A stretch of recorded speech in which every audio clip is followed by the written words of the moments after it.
ಪಕ್ಷ ಅಧಿಕಾರಕ್ಕೆ ಬಂದು 100 ದಿನಗಳನ್ನ ಕಂಪ್ಲೀಟ್ ಮಾಡಿದೆ.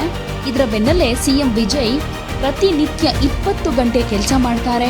ಹಾಗೆ ಅವರ ದಿನಚರಿ ಬೆಳಿಗ್ಗೆ 4 ಗಂಟೆಯಿಂದಾನೇ ಶುರುವಾಗುತ್ತೆ ಅಂತ ಸಚಿವ ಆದವ್ ಅರ್ಜುನ್ ಮಾತನಾಡಿದ್ದಾರೆ. ಒಂದು ಖಾಸಗಿ ವಾಹಿನಿಯಲ್ಲಿ ಮಾತನಾಡಿರೋ ಅವರು, ನಮ್ಮ ನಾಯಕ ಪ್ರತಿನಿತ್ಯ 17ರಿಂದ 20 ಗಂಟೆಗೂ ಹೆಚ್ಚು ಟೈಮ್ ಕೆಲಸ ಮಾಡ್ತಾರೆ.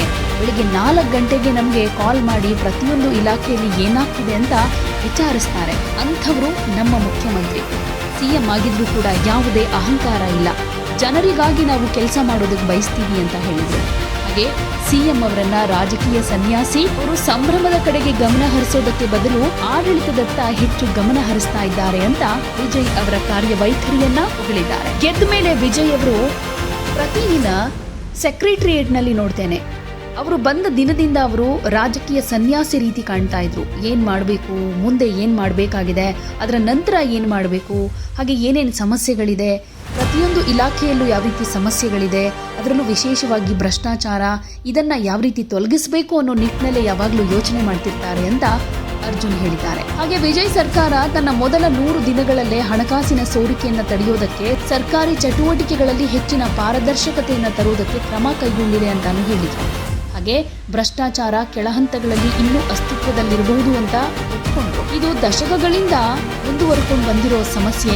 ತಕ್ಷಣ ಸರಿ ಮಾಡ್ತೀನಿ ಅಂದ್ರೆ ಆಗೋದಿಲ್ಲ, ಆದ್ರೆ ಸರಿ ಮಾಡೋ ಪ್ರಯತ್ನದಲ್ಲಿ ನಾವಿದ್ದೀವಿ ಅಂತ ಹೇಳಿದ್ರು. ಸರ್ಕಾರ ಮೇಲಿನ ಹಂತದಿಂದಾನೇ ವ್ಯವಸ್ಥೆಯನ್ನ ಬದಲಾಯಿಸೋದಕ್ಕೆ ಪ್ರಯತ್ನ ಪಡ್ತಾ ಇದೆ ಅಂತ ಹೇಳಿದ್ರು. ಈ ಮೂಲಕ 100 ದಿನಗಳನ್ನ ಪೂರೈಸಿರುವಂತಹ ಟಿವಿಕೆ ಪಕ್ಷ ಇನ್ನಷ್ಟು ಆತ್ಮವಿಶ್ವಾಸದಲ್ಲಿದೆ.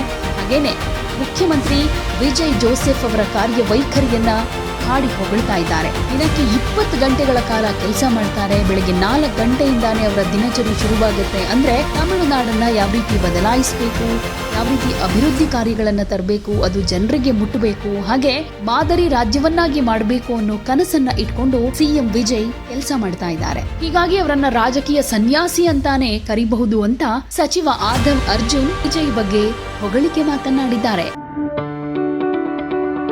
ಯಾವುದೇ ಸುದ್ದಿಯ ಅಪ್ಡೇಟ್ ಅನ್ನ ಮಿಸ್ ಮಾಡ್ಕೊಳ್ಬಾರ್ದು ಅಂದ್ರೆ ಈಗ್ಲೇ ಒನ್ ಇಂಡಿಯಾವನ್ನ ಸಬ್ಸ್ಕ್ರೈಬ್ ಮಾಡಿ. ನಿಮಗೆ ಬೇಕಾದ ಭಾಷೆಯಲ್ಲಿ ಎಲ್ಲಾ ಸುದ್ದಿ ತಿಳಿಬೇಕು ಅಂದ್ರೆ ಒನ್ ಇಂಡಿಯಾ ಆಪ್ ಅನ್ನ ಡೌನ್ಲೋಡ್ ಮಾಡ್ಕೊಳ್ಳಿ.